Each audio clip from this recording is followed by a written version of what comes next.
అక్కడక్కడ సంఘటనలు అయితే జరుగుతున్నాయి. కాంగ్రెస్ బీఆర్ఎస్ వర్గాల మధ్య కొంత అలజడి అయితే చెలరేగింది.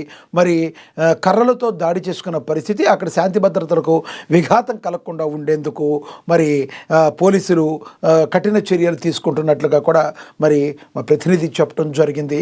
దీన్ని బట్టి చూస్తే పంచాయతీ ఎన్నికలు కూడా ఎక్కడ తగ్గేటట్టు లేకుండా ప్రతి రాజకీయ పార్టీ కూడా ఎంతో ప్రతిష్టాత్మకంగా తీసుకున్న పరిస్థితి. రానున్న రోజుల్లో రానున్న గంటల్లో మరి ఎవరు ఏమి ఎంతవరకు గెలుపుంది, ఎవరికి గెలుపు అవకాశం అనేది తెలిసిపోతుంది. మధ్యాహ్నం కల్లా మరి తెలిసిపోయే అవకాశం అయితే ఉంది. ఇక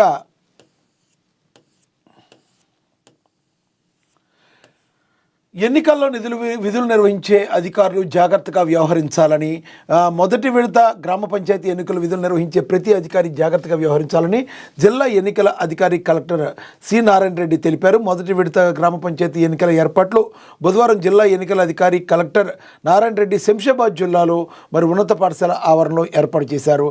ఇక పంచాయతీ ఎన్నికల్లో సమర్థవంతంగా నిర్వహించాలని కరీంనగర్తో కూడా మరి చెప్పారు. హుజూర్ నగర్ ప్రతి ఒక్కరికి సమాన హక్కులు అని చెప్పి మరి దీనిలో కూడా ప్రశ్నించారు. ఓవరాల్గా ఎన్నికల నిర్వహణకైతే అన్నీ కూడా రాష్ట్ర వ్యాప్తంగా ఎక్కడైతే 3 దశల్లో ఎన్నికలు నిర్వహిస్తున్నారో ఆయా ప్రదేశాల్లో ఎక్కడైతే ఎన్నికలు జరుగుతున్నాయో అక్కడ 100% మరి శాంతి భద్రతలకు విఘాతం కలగకుండా ఉండే విధంగా ఉండడానికి మరి పోలీసులు గట్టి బందోబస్తు అయితే ఏర్పాటు చేశారు.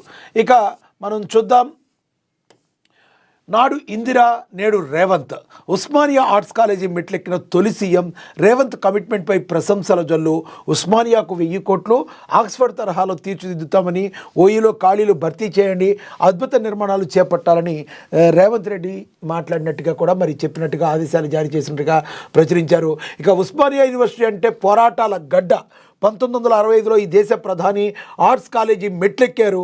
ఆ తర్వాత ఏపీఎం సీఎం కూడా ఇక్కడికి రాలేదు. ఉస్మానియా గడ్డ నుంచి వచ్చే ప్రశ్నలంటే భయం. తెలంగాణ రాష్ట్ర సాధన ఉద్యమాన్ని రగిలించింది కూడా ఉస్మానియానే. గత 10 ఏళ్ళు కేసీఆర్ కూడా ఇక్కడికి రావడానికి సాహసించలేదు. 108 ఏళ్ల చరిత్ర గల యూనివర్సిటీలో ఆర్ట్స్ కళాశాల మెట్లెక్కిన తొలి ముఖ్యమంత్రిగా రేవంత్ రెడ్డి సృష్టించారు చరిత్ర. ఇక ఓయూ అంటే భయపడే నేతలకు భిన్నంగా ఆర్ట్స్ కళాశాల గడ్డపై నుండి 1000 కోట్ల నిధులు ప్రకటించారు. అధ్యాపకుల భర్తీకి ఆదేశాలు ఇచ్చారు. ఆక్స్ఫర్డ్ తరహాలో తీర్చిదిద్దుతామని ఆయన ప్రకటించారు. నిజంగానే ఎంతో గట్స్ ఉన్న సీఎంగా మరి రేవంత్ రెడ్డి మరోసారి నిరూపించుకున్నారు. అప్పట్లో ఇందిరాగాంధీ, తర్వాత ఇప్పుడు రేవంత్ రెడ్డి మాత్రమే ఆర్ట్స్ కాలేజీ మెట్లెక్కారు. రేవంత్ రెడ్డి రీసెంట్గా ఆర్ట్స్ కాలేజీకి వెళ్ళారు. నేను వస్తాను, మళ్ళీ మీకు నేను వచ్చి మీకు దగ్గర ఉన్న సమస్యలను పరిష్కరిస్తానని చెప్పారు. చెప్పిన విధంగానే అతి త్వరిత కాలంలోనే మళ్ళీ ఆర్ట్స్ కాలేజీ మెట్లెక్కి తానిచ్చిన మాటను నిరూపించుకున్నారు సీఎం రేవంత్ రెడ్డి. అంతేకాదు 1000 కోట్ల రూపాయలతో కాలేజీ యొక్క ఉస్మానియా ఆర్ట్స్ కాలేజీ యొక్క మరి అభివృద్ధి పనులకి శ్రీకారం చుట్టడానికి మరి అమౌంట్ని శాంక్షన్ చేయడం అయితే జరిగింది. ఈ రకంగా చెప్తే రేవంత్ రెడ్డి ఎంత కమిట్మెంట్తో ఉన్నారో, ఆయన ఎంత రాష్ట్రం యొక్క అభివృద్ధి మీద ఉన్నారో, రాష్ట్రం యొక్క అభివృద్ధి ఏ విధంగా కాంక్షిస్తున్నారో, మరి విద్యార్థుల యొక్క భవిష్యత్తు కోసం ఎంత తప్పిస్తున్నారో మనమైతే అర్థం చేసుకోవచ్చు. మరి ఉస్మానియా ఆర్ట్స్ కాలేజీలో వచ్చే ప్రశ్నలు, అక్కడ ఉన్న సమస్యలని మరి ఎదుర్కొనడానికి మరి గతంలో ఉన్న మరి హేమాహేమీలు అన్నట్టుగా తెలంగాణ రాష్ట్ర జాతి పితగా చెప్పుకోబడే కొంతమంది చెప్పుకుంటూ ఉంటారు కదా. మరి ఆయన కేసీఆర్ లాంటి వ్యక్తి కూడా మరి ఆర్ట్స్ కాలేజీకి వెళ్ళటానికి 1కి 100 సార్లు ఆలోచించి వెళ్ళలేని పరిస్థితి. ఎందుకంటే అక్కడ వచ్చే క్వశ్చన్లకి సమాధానం చెప్పాలంటే మరి దానికి గట్స్ ఉండాలి.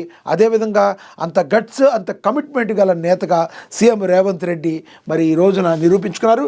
ఇందిరా తర్వాత ఆ రకంగా వెళ్ళిన ఏకైక సీఎంగా కూడా మరి మనం రేవంత్ని చూడవచ్చు. ఇక ఆటో డ్రైవర్లను మోసగించారు. కాంగ్రెస్ సర్కార్పై కేటీఆర్ ఫైర్. సిరిసిల్ల డ్రైవర్లకు బీమా పత్రాలు. కాంగ్రెస్ ప్రభుత్వంలో ఆటో డ్రైవర్లను నమ్మించి మోసం చేసింది అని కాంగ్రెస్ ప్రభుత్వం మోసం చేసిందని బీఆర్ఎస్ వర్కింగ్ ప్రెసిడెంట్ కేటీఆర్ మండిపడ్డారు. బుధవారం రాజన్న సిరిసిల్ల జిల్లా బీఆర్ఎస్ పార్టీ కార్యాలయంలో నిర్వహించిన ఆత్మీయ సమావేశంలో కేటీఆర్ పాల్గొని ఈ వ్యాఖ్యలు అయితే చేశారు. కేటీఆర్ మరి ఒక రకంగా ఒకవైపేమో పంచాయతీ ఎన్నికలు జరుగుతున్నాయి, మరోవైపేమో మరి కవిత ముప్పేట దాడి చేస్తున్న పరిస్థితి. కల్వకుంట్ల కవిత ఈ రోజున మరి బీఆర్ఎస్ పార్టీని టార్గెట్ చేసి మాధవరం కృష్ణారావు కావచ్చు, గతంలో మరి మనం కావచ్చు మన హరీష్ రావు మీద కావచ్చు డైరెక్ట్ అటాక్, మీరు ఏం చేశారనేది మల్లారెడ్డి మీద కూడా డైరెక్ట్ అటాక్ చేసిన